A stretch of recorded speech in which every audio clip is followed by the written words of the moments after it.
Okay, good morning, everyone. My name is Lance Beck. I am President and CEO for the Greater Spokane Valley Chamber of Commerce. With our regional partners at Greater Spokane Incorporated and the West Plains Chamber, we are pleased to welcome you to today's Joint Chamber Small Business Resource Call. Joining us as speakers today, we have Mark Pond, Business Research Librarian at Spokane Public Library District. We have Sheriff Ozzie Knezovich with Spokane County, and Mariana Hernandez, Lead Policy Analyst with the Employment Security Department for Washington State. I wanted to start with some basic guidance for participation in today's call. We ask that you all remain muted throughout the call. We do have the chat box open, and we ask that you use the chat box to enter your questions as the call goes on. We're going to try and answer questions with each speaker as we go through the call, and we do have some time limits here, so we will press forward, and if there's time allowed at the end to answer any questions we shouldn't follow up with here during their section, we will certainly circle back to those. Additionally, if your question is asked and doesn't receive an answer here during the call, our team at the Valley Chamber will facilitate follow-up. So again, when you enter your question, please enter your first name, your last name, and your business name so we can ensure follow-up post-call should your answer not be provided during the call. At this time, I'd like to kick it over to Toby Bremeling with the West Plains Chamber of Commerce for a quick update from him. So Toby, if you're on and unmute, I'll turn it over. Thank you so much, Lance. I appreciate the opportunity. So as many of you may have heard in the journal today, our board made the difficult decision last week to significantly reduce just some of our staff hours.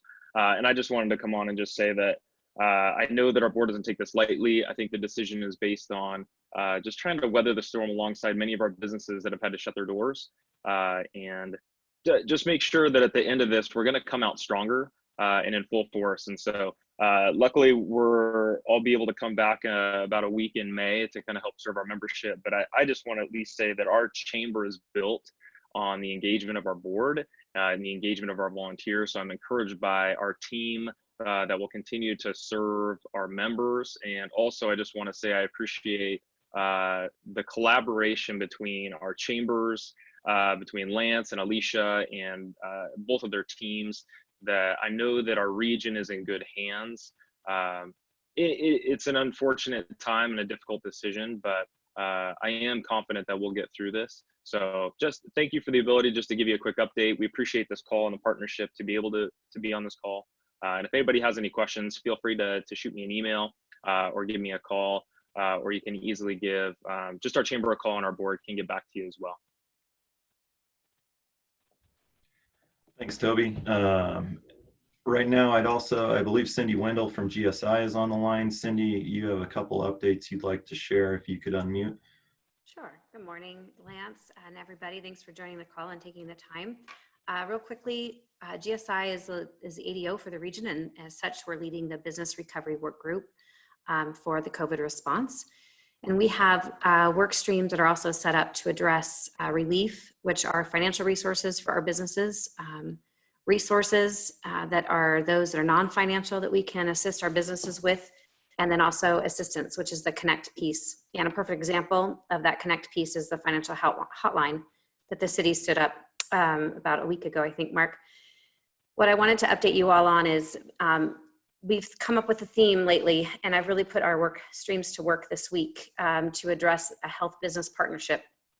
And so you will start to see, hopefully, some deliverables coming out of that we just really pivoted to this week. We'll be meeting with Dr. Bob Lutz on Monday, and I feel very strongly that we need to create something very visible for our community that builds confidence that our employees, when they go back to work, are going back to a safe environment, and that our consumers, when we re-engage in the economy as we open up sectors, that they feel safe and confident engaging in our economy as well, and that will be a foundation that we have got to lift up in order for things to work, regardless of when things open, regardless of which sector opens. But we will start putting together a plan to address that and giving our businesses some risk assessment tools, some mitigation ways to help mitigate that risk. So look to that. It's going to be a process, but I'm really excited. I think this, from what I've heard from the business community, is that they are engaged with this, and that if there's any feedback any of you have, I encourage you to use the chat function I will put up my contact information in there as well in just a moment. But just know that the people that are engaged in these work streams, and we invite anybody to, to reach out to me and be included in this, that we're going to be moving forward and giving our community something to be really proud of. Thanks, Cindy. I feel like I live on Zoom with you these days, so it's good to see you along with many familiar faces.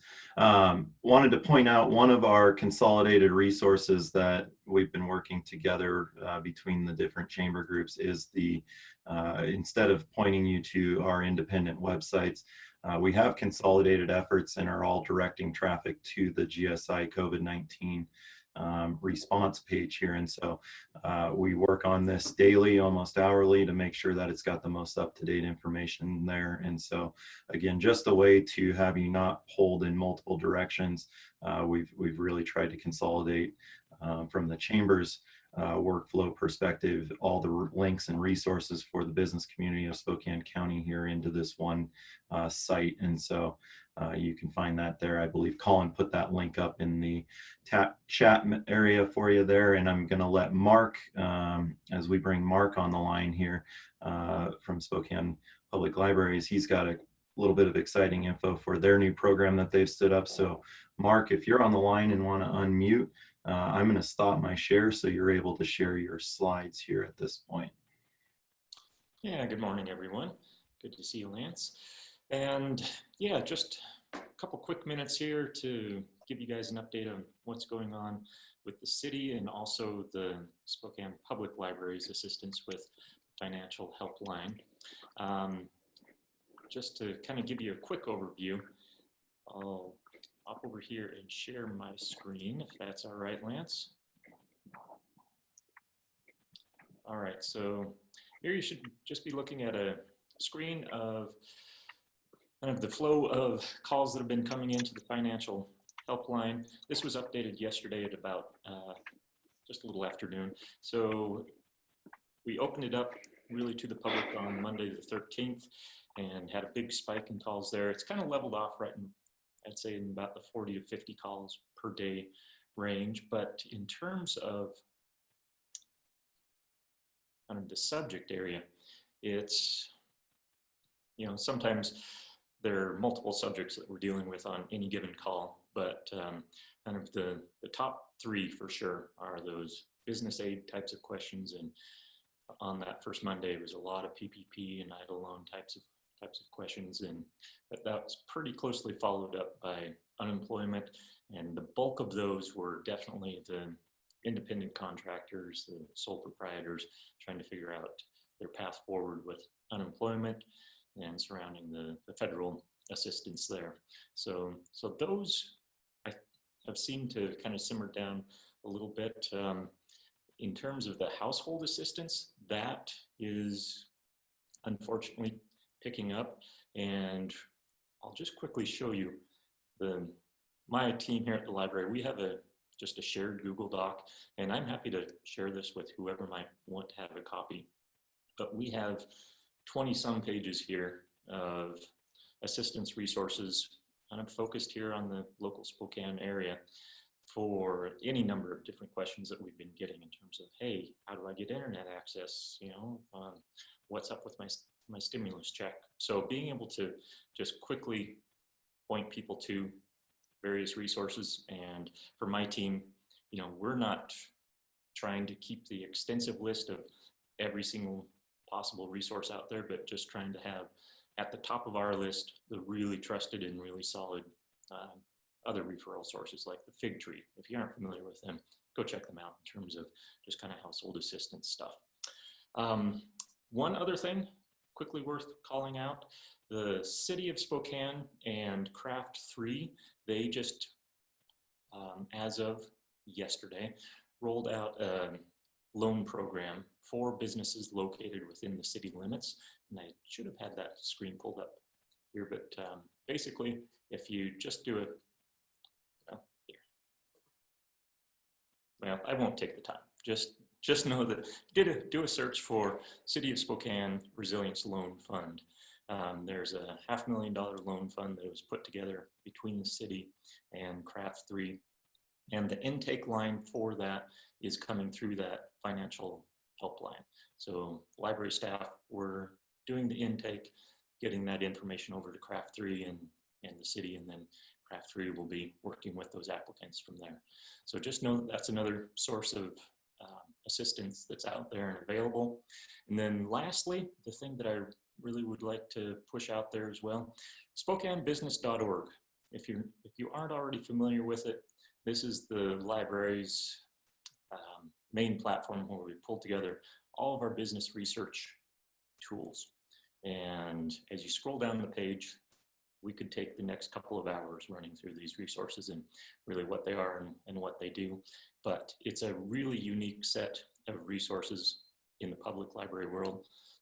There aren't very many public libraries out there that have a set of tools like this available to their local business communities. It's really us and New York Public Library are the ones that have anything close to this. So businesses need to be taking advantage of it for sure. With that, I think those are the highlights that I wanted to cover, but definitely be in touch. Oh, actually, before I go, one last piece. As we're thinking about recovery and what that looks like and how to come at it in a smart and wise manner, just keep in mind that our library is kind of baked into our DNA is sharing. That's what we do. And for hundreds of years, pretty much it was just slinging books around town. That was what we did. But now when it comes to sharing stuff, we're pretty agnostic when it comes to the format of what it is we're sharing. It's just that if it's valuable to our community, maybe the library should have a place there to make sure that everyone gets access to it. So as we're thinking things through, thinking about the tools and resources that our local businesses need to really get up and running, if there needs to be a platform where that all gets shared around town equitably, I think the library is really well set up and positioned and has the skill set to lend a hand with that. All right, with that, turn it back over to you, Lance. Thanks, Mark. And that resource is just a fantastic tool for our community to have at our disposal. And the data is really interesting to help guide us as a business leader group in where we direct additional resources and time and energy for the next phase here. We do have another regional tool that we'll be rolling out, and we'll have some press releases on. We're not quite there yet, but it looks like we might launch it as early as tomorrow. So we're excited to share that once we have a few more details finalized here as well. And that'll couple really nice with the library network call-in line as well.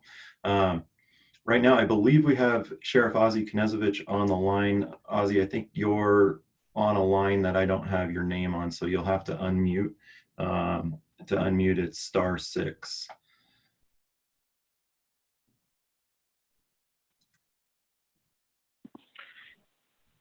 Can you hear me?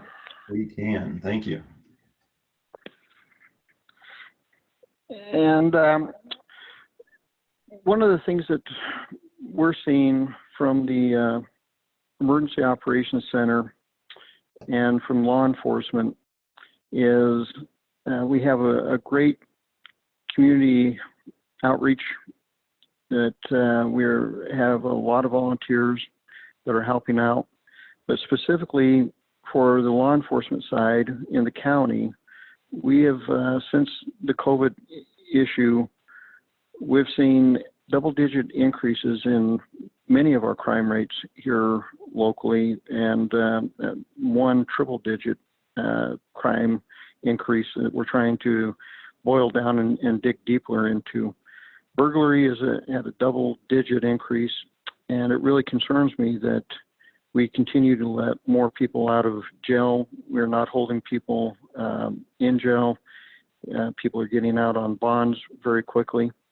And now with the governor releasing 1,000 people that some of them are violent, we're starting to develop a plan to bring our crime rates back in line. Next week you will hear us standing up a burglary task force for Spokane County to help address some of the crime issues that we're facing, and some of the issues that is bringing forward also with our businesses.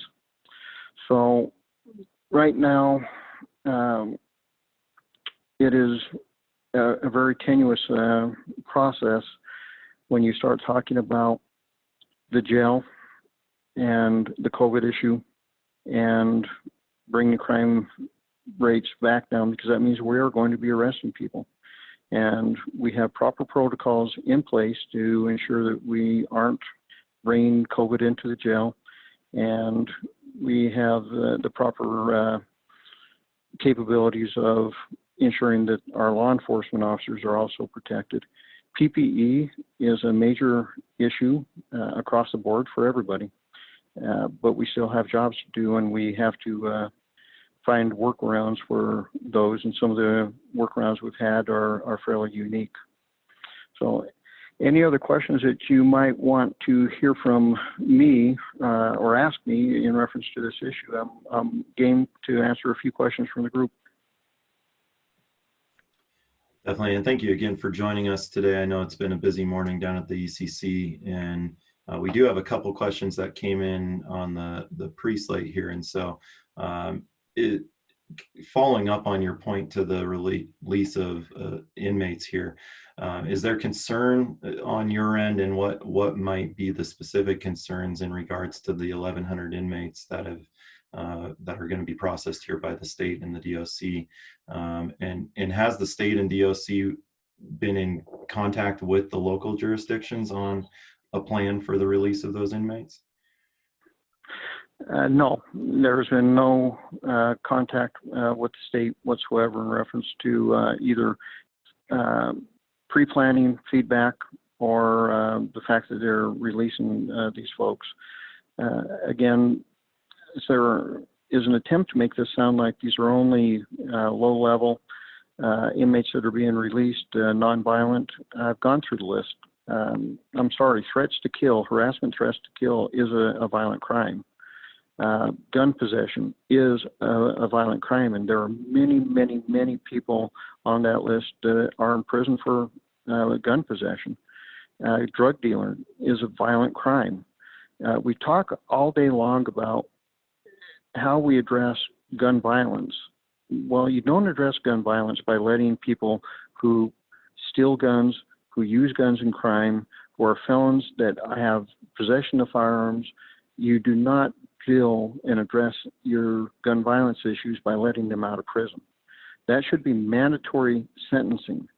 If you use a gun in a commission of a crime, it should be a mandatory addition to your sentence. But instead, we as a state are letting many people in that category out.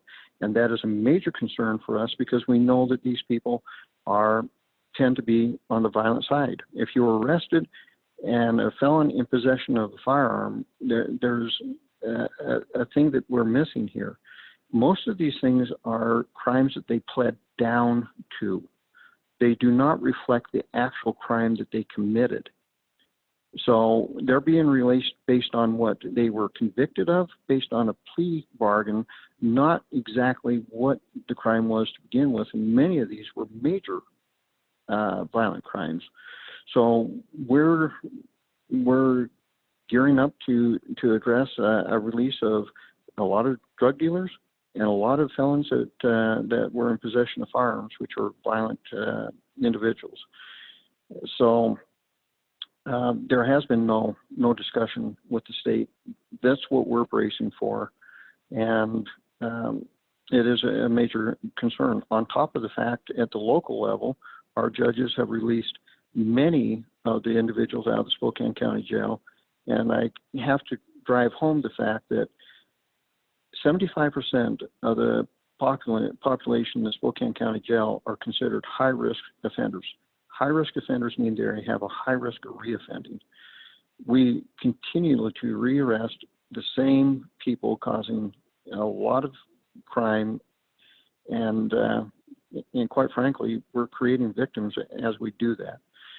So my goal is to bring our crime rate back down, and at the same time to track just how long these people stay in jail, which isn't long. As a follow-up to that, is there anything out there that you know of ways the public can engage to add comment on this issue and provide feedback? Yes, I have been advising people to contact the governor's office directly and to contact your state legislators directly. These are the folks that make these decisions. These are the folks that can have impact on the governor's decisions on these things. And, you know, again, it's not just at the executive side or the legislative side. We also have to have them find a way to get it through to the courts that domestic violence, threat to kill in our court systems that's not considered a violent crime. When I know here in Spokane County, one of the biggest drivers to my homicide rate is domestic violence. So a threat to kill somebody is a violent act. And we need to have our court system go back to the way it used to be. And that was that these type of threats are a violent act, and people are held accountable, and they are not given very low bonds or released on their own recognizance.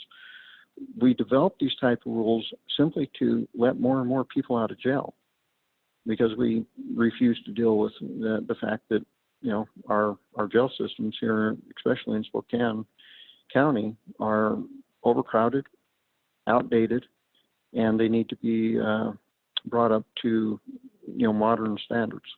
So you really need to put pressure on the decision makers on these things. Many of these decisions are driven at the state level, and that's where the pressure needs to be applied. Within that, a follow-up to it again would be the current decision for the release of this wave of inmates. Is that being made through the governor's office, or is it another state department? This was made through the governor's office. The governor received a lot of pressure from the ACLU. Governor bent to the pressure from the ACLU, and this was a decision that the governor's office made in conjunction with our state attorney general. Okay, we're going to shift lines from that question over to, do you have some simple suggestions for businesses in this period to keep their property safe? Cameras are one of the best deterrents to crime. Driving by, checking on the businesses is another. And to, even if it's an attempt, you know, let's say you had a gated, you know, parking area or storage area, and it appears somebody tried to cut the fence or whatever. Please report those type of things, because we map every one of those reports out, and it helps us develop trend lines, and it helps us to know what areas we need to focus our limited resources. I can't stress enough that, you know, some people might think, well, you know, nothing was stolen, so why bother them? Well, I'd rather be bothered and know that somebody attempted to break into your business. So we have that on our weekly and daily intelligence reports, so we can feed that out to our patrol officers and we do this on a daily and sometimes hourly basis as far as the crime trends. And if we know that there's an activity going on, it helps us drive our resources to the right areas. So report anything that's happened, even if it's a suspicious vehicle that you've seen in the area multiple times. Check your camera feeds. Some camera feeds have remote capability. If you're seeing suspicious vehicles slow roll by your businesses, please let us know. And we will do our best to attempt to deal with that. Again, next week we stand up a burglary task force, because one of those triple digit areas of crime increase is commercial burglary. So the more information that we get from our business partners about the situations and what they're seeing out there, the better we target our resources to deal with those who are victimizing our businesses. And then that's a perfect segue into, are there new ways of reaching out and contacting the Sheriff's Department right now? I know Crime Check obviously has been a historical method, but are you guys standing up through that new task force, a new way for business and community to reach out and contact you? We are going to, Crime Check is one of our major drivers, so don't forget Crime Check. But we are also looking at finding ways of getting a direct line for businesses straight into our intelligence unit. And that way we can, get more real-time information rather than have it go all the way through the system of Crime Check. However, I can't stress enough that reporting it to Crime Check actually puts it on a map for the entire region. Coming through a back door, we might miss something. So we're still trying to figure out how we develop that link for the businesses into our intelligence unit and not have something drop, and find a way to make sure that we're populating both not just the sheriff's office, but the regional component of that information. So yes, we're looking at that right now of developing either a website or a link that businesses can go straight in and click on, give us the information, we can determine what needs to be done at that point. Okay, and one final question. I'll start it with a statement just by, I want to extend on behalf of the business community a thank you to your officers and your staff and the willingness to serve through this on the front line of this pandemic. As a follow-up to that statement though, is there ways, what are the best ways that we as a community and as business owners can help support your team during this time? Is there anything specific that we can do as a community to support the officers? The community has been outstanding throughout this. We've had some businesses donate PPE that they had sitting around that they knew that they weren't going to use. We have businesses that stood up and started making hand sanitizer. That was a major relief for us, for the businesses that did that. And the other aspect that helps our ability to help you is to please report everything that you see as far as crime. It's easy at this time to go, they're busy. We don't want to, bother them with something that might be minor. The thing is, those minor issues are what usually break a bigger case down the road. Case in point, when I was a detective, I had a burglary ring that was in operation, and it was one report that caught a partial license plate with a color of a car that broke that entire case open, and we solved 50 burglaries with that one piece of information. So even if it doesn't sound like it's going to be much, please do not develop the attitude that we're busy and we don't want to, bother them with something that may not be able to be done. That one small piece of information may be what puts a major criminal in jail and hopefully in prison. So I appreciate all the work that the business community is doing. Just know that on the other side of one of the hats that I wear, we are working very, very hard to ensure that we are protecting our businesses throughout this COVID incident by making sure that We are getting all the information to you concerning any kind of economic relief we can get to you, and to make sure that the governor understands that we need to open business sectors back up so we don't lose the employers that are so vital to this area and so vital to the employees that work for them. So thank you for all that you're doing, and just know that we're out there and we're doing our best to keep your interests in mind, both on the public safety side and the economic side. Thank you, and thank you again for taking the time. I know you're a busy man these days, and we appreciate a sliver of the time here to address the business community. And so, again, thank you for joining us this morning, Sheriff, and we look forward to talking with you again soon. So thank you. Thank you. At this time, we're going to move on. We've got Mariana Hernandez, lead policy analyst for the Employment Security Department, back with us again this week. It's been obviously a very busy week for ESD, with several new programming elements being rolled out. And so, Mariana, if you're able to unmute, I'll turn the mic over to you for an update, and then I can assure you that we have a volume of questions for you, and we've got plenty of time to hopefully get through all of those today. So I'll let you unmute now.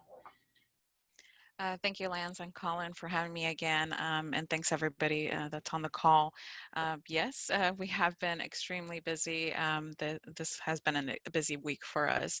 Our agency implemented the 3 CARES Act programs over the weekend, and as expected, we received an extreme high volume of claims that our staff are processing.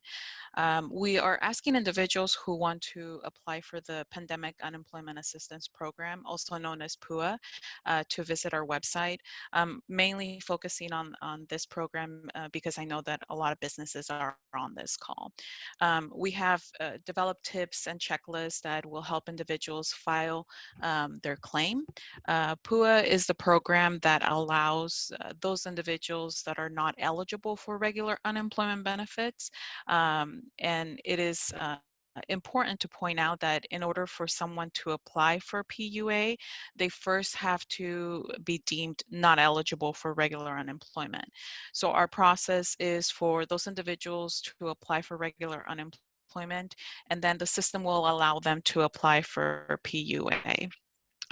In reviewing the checklist, it is helpful, and it will also ensure that individuals are prepared while entering their information in the application. For individuals who are business owners, self-employed, and independent contractors, you will be asked to enter the net quarterly earnings within the application. It is important to enter these earnings along with any supporting documentation to ensure that you are receiving the correct unemployment weekly benefit amount. Documents that you can submit include IRS Schedule C, K1, SE, also the 1099 miscellaneous, the 2019 tax return, and again, all of these documents are for the preceding tax year, so 2019. If you have wages, then obviously you would have those wages within the system, or you can also submit W-2s. We are processing as many applications as we can. We still have staff answering the phone calls throughout the whole week and also into the weekend. I don't know what more information you guys want me to cover, but like I said, I'll answer as many questions as I can. I do have one of my colleagues on the line as well, so she can assist me if I need additional information. So. Awesome. We'll jump into questions here. We have one coming in from a business. They have several part-time employees, independent contractors, and exempt self-employed workers. How long will they need to wait to be contacted after applying? Okay, so if they apply, so there's a separation, right? Because if if they're part-time workers, then they should have wages within the system. So anybody that applies, and this is specific to PUA, anybody that applies for PUA will receive the minimum weekly benefit amount, which is for a full-time employee, that's $235. If we have to verify additional wages, so that's where these documents come in, right? If we have to verify those additional wages, once we receive that documentation and once we have verified that, then the system will automatically update their weekly benefit amount and send any necessary supplemental payment. So it is important for them to submit their application. Right now, there really is no delay with the PUA claims because, like I said, individuals are receiving at least the minimum weekly benefit amount. There may be a delay in receiving like your adjusted, what you're actually eligible for. But we're on calls daily with that staff that are handling those wage verifications, and they're processing them fairly quickly. So hopefully that answers the question. Yeah, thank you. With regards, we have a question regarding this standby function, and I know Director Levine's been really good about answering this since we have some questions on it on the call, asking whether the function of standby would be extended if the stay home, stay safe order is getting extended. And the way we understand it currently is that standby is actually not being utilized as a program direction because it's been waived altogether. Is that correct? That is correct, and thank you for asking that question, because that's a very good question. So standby is, yes, in our normal world, it's utilized for us to identify that the employee is still attached to their employer and they will be returning to work. But due to the situation that we're currently dealing with, we are considering pretty much everybody to be on standby. We also had implemented, in March, emergency rules to waive work search requirements. So standby is not going to come into effect until the stay-at-home order is lifted. And even then, our agency has been in communications with the governor's office in regards to potentially extending the waiver for work searches. So these are conversations that we're still having, but as it stands now, work search for anybody that's claiming unemployment benefits is waived, and that is following the stay-at-home order. So right now it's May 4th. If the governor was to extend that date, then the work search waiver would follow that date as well. But that's a great question. And while I'm here, it is not necessary for employers to request standby right now because, like I said, claimants are not being required to look for work. We are considering everybody on standby. So there is no need to submit a standby request. And we're also trying to communicate that to the workers, right? To make sure that they understand that they don't need to request standby. So that way employers don't get an influx of letters from our department as well. Okay, thank you. Individual situation here. So what type of unemployment benefits should an employee apply for if they're still needed for a minimal couple hours a week and it goes below? So shared work wouldn't be an option because they're going to cut the hours below 50%, but they are working a minimum number of hours a week, but the business is currently closed. Right.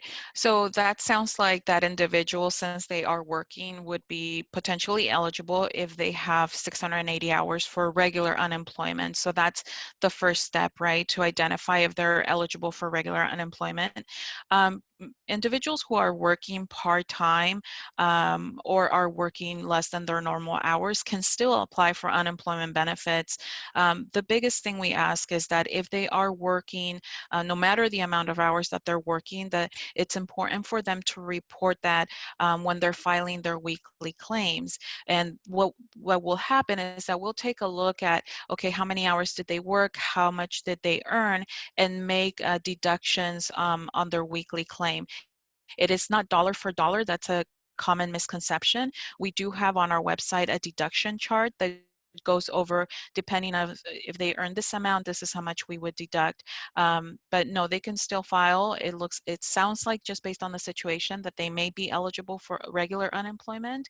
And like we said, right now they don't have to look for work. But if the employer does have work available for them, as long as it doesn't make the individual break the stay-at-home order, then they can definitely continue to work for the employer.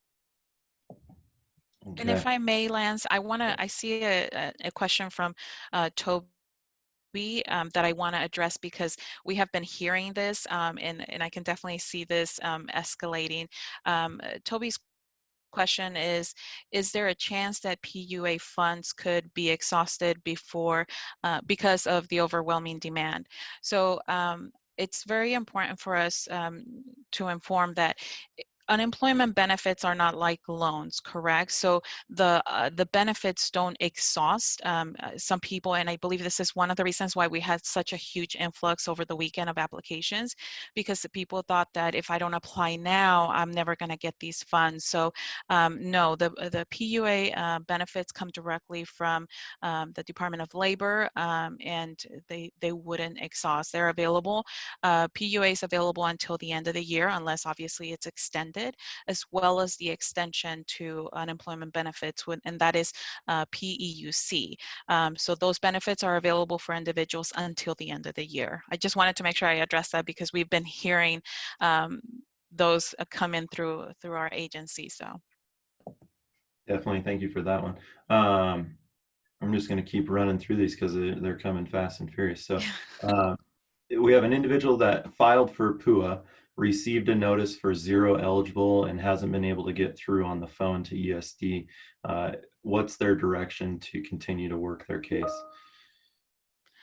okay, so if they received that they were not eligible for any benefits, then my next question or my next direction would be to ensure that the individual checks their online account. On their online account, if they're not eligible for regular unemployment benefits, the system will allow them to apply for PUA. Like I stated earlier, if they're not eligible, if we realize that they're not eligible for regular unemployment, then they can move on to the next program, which would be PUA. And at that point, they would be eligible to receive that assistance, which is the minimum weekly benefit amount if they're classified as a full-time employee. There could be other factors too, so it's really hard, with those one-offs to identify really why they received that notice. Make sure that they're checking their, it's called a monetary determination, and that will show all the wages that were reported to us if this individual actually worked. If they have less than 680 hours, more than likely they will not be eligible for regular unemployment benefits. And it's, and if I haven't said it already, the PUA is a separate application. So if they apply for regular unemployment, it doesn't automatically move them to PUA. They have to submit that separate application. Okay. We have several questions regarding this next one. Businesses have been hearing that companies who have furloughed or laid off employees, some of the employees are now making more on unemployment than they were when they were working. If this business then qualifies for the P3 money and is now now has the ability to hire employees back and has offered them jobs back, but the employees are making more than they would via unemployment currently. What is the next step for a business to get that employee to return to work? And is there any program in place through ASD currently to report employees that are unwilling to come back to work when their jobs are offered back? Thanks for that question, Lance. We definitely have been hearing that within our agency, and also frustration from the businesses. So thank you for that. If an individual is offered work by an employer, and it's work obviously that would not make them break the stay-at-home order, individuals under unemployment benefits are still required to be able and available for work. So that's not a requirement that we removed. If you are offering work to an employee, you definitely can't report that to the department. And you can use we send a request for separation letter at the beginning of the claim. You can utilize that form to send it to the department. And then we do have to go through our normal adjudication process.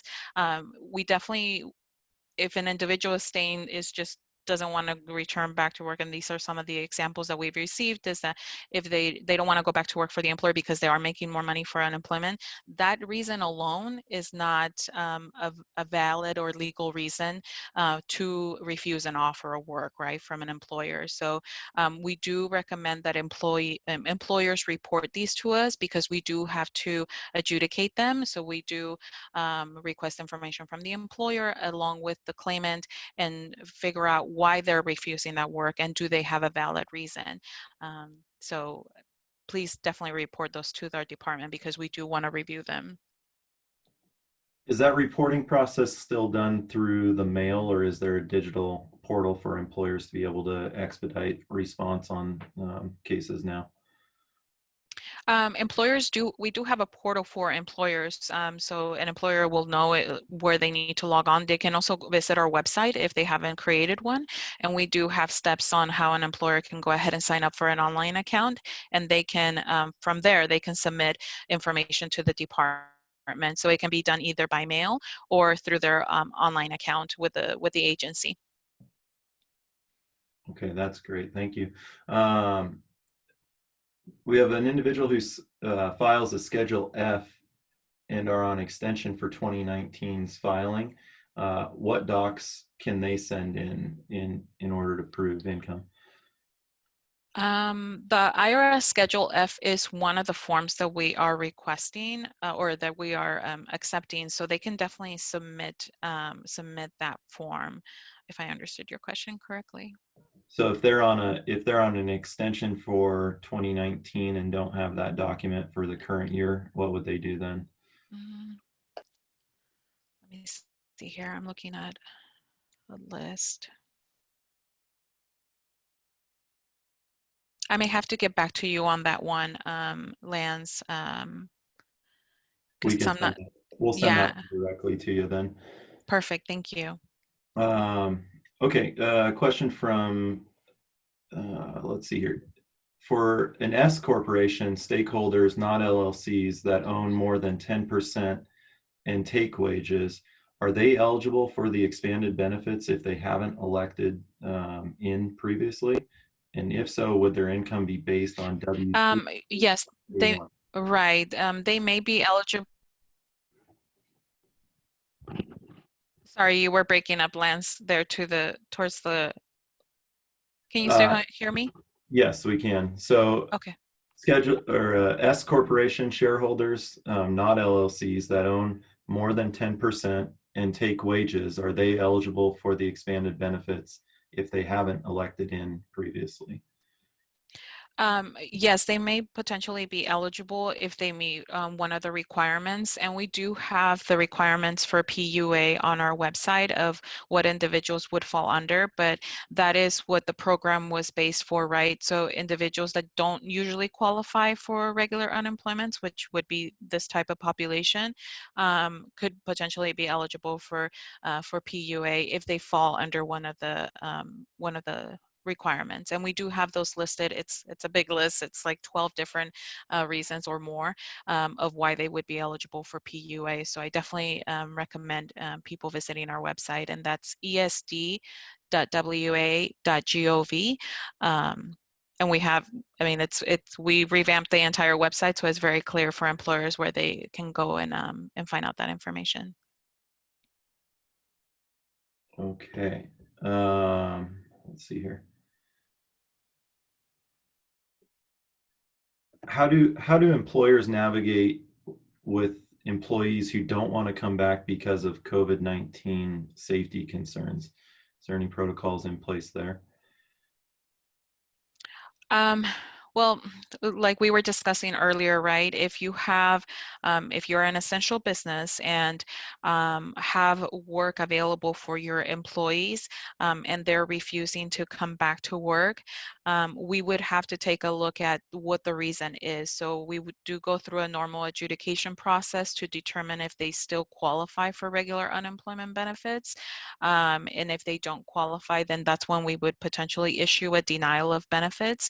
One thing that I want to point out is that if someone is deemed not eligible for regular unemployment benefits, then they can also apply for PUA, but they would still have to fall under one of the categories. If they are affected by COVID, they would have to fall under one of those categories. But if you have work available for your employees and like I said, and you're an essential business, please let us know, and if they're filing for unemployment benefits, because we do want to determine their eligibility. And then it looks like one final one here. Are the PUA funds federally taxed and would appear on a 1099? Yes, so the PUA and the PEUC, so that's the extension, they are taxable. If somebody wanted to have taxes withheld, they can let us know in the application. There's a specific question that they can let us know that they want taxes withheld. Also, the bonus, the $600 additional bonus that's added to both of these programs, PUA and regular unemployment, that is also taxable. So any of these programs are taxable. And at the end of the year, yes, we would send a 1099 or form indicating how much taxes were withheld for unemployment purposes. Okay. That gets us through our questions. So I want to extend a big thank you to all of our speakers today. We are willing, if you have a question that pops up following the call, you can email that to our organization at info@SpokaneValleyChamber.org. We will ensure getting those questions off to the speaker that they're related to. I also wanted to call out, I know Toby had extended a note earlier in the meeting to Mark on whether or not the Spokane Public Library District's resource tools were available to anyone, and those are open. Mark did confirm you don't have to be a resident or a business owner in the city of Spokane to utilize that tool. They are taking calls from anyone on there to help direct them to the right resources. So thank you, Mark, for your group's willingness to open up that service to the region here. We will be back again next week, working on a slate of calls for next Thursday on behalf of my team at the Valley Chamber, our partners at GSI and West Plains Chamber of Commerce. We were pleased you were able to join us today. Again, any additional questions, please send those to info@SpokaneValleyChamber.org. We look forward to seeing you all again next week, and we are adjourned.